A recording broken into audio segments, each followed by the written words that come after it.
Hi, my name is Jennifer Batson, and I'm a librarian at Townsend Memorial Library at UMHB.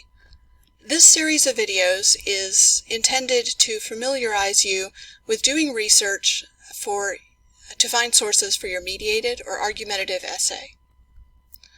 So research shows us that most college students, when they do research for their papers, tend to start not here, but here on Google to do their research. It's familiar, students are used to using it, seems like a natural place to go.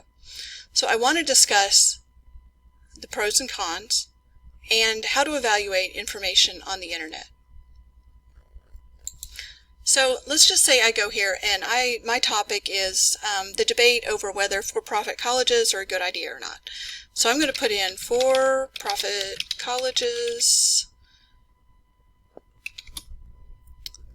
and you can see that I get 283 million results in less than a second.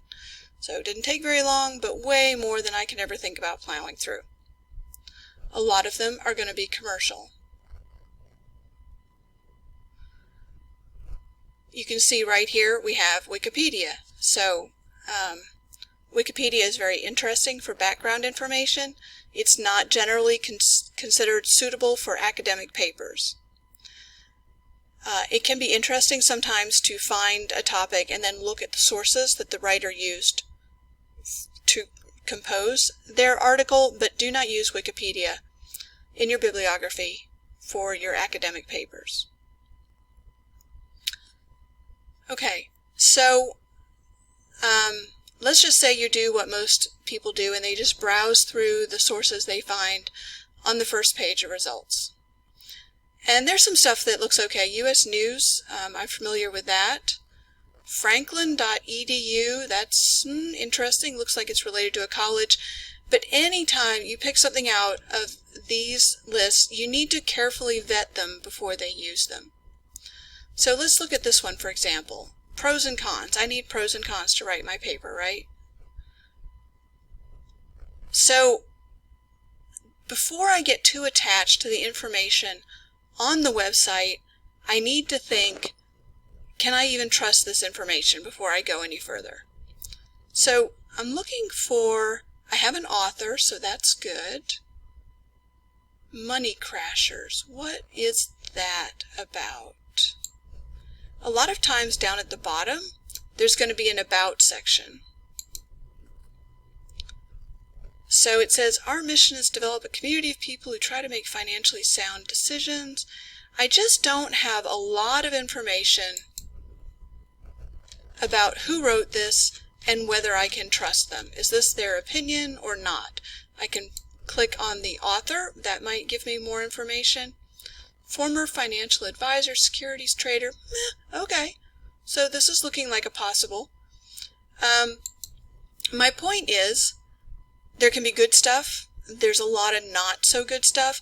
You need to vet it. It's very easy to go for sources that look like they're going to say what they provide the information you're hoping they're going to. But before you get, again, too attached to the information, vet the source. So let's look at another one that came up. Forbes. So that's a name I recognize. Reputable business. I have an actual author. That's nice. I can click on the name to find more information.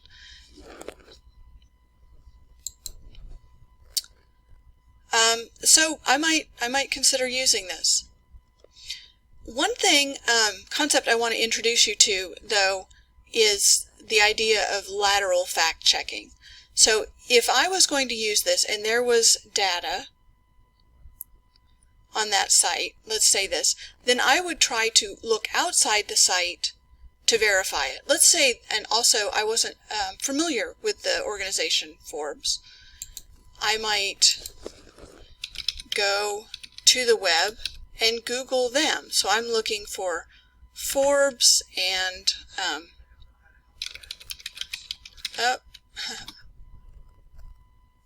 media bias fact check. I want to see what I can find out about this organization And so this looks like it is trying to tell me where it sits on the political left-right spectrum. So there's a lot of good stuff on the web. I'm not saying don't use it, but I am saying you need to vet it very carefully. Think about who wrote it. Think about why they wrote it.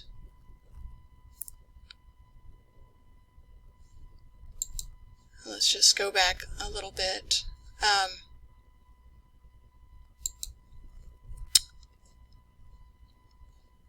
And think about when they wrote it. So let's say I'm going to also look for human trafficking. That's interesting. So Hotline comes up. This is a .gov, looks like the Department of Homeland Security. So that's interesting, that comes up. And so this is an example of good source comes up.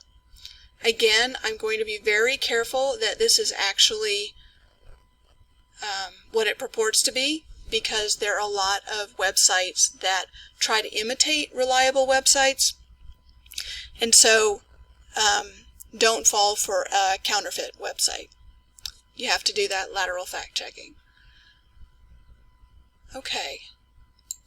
Consider who wrote it. Do you have reason to trust them? Consider why they wrote it. I believe that this site is attempting to inform me. They're not trying to sell me something. They're not trying to influence me. It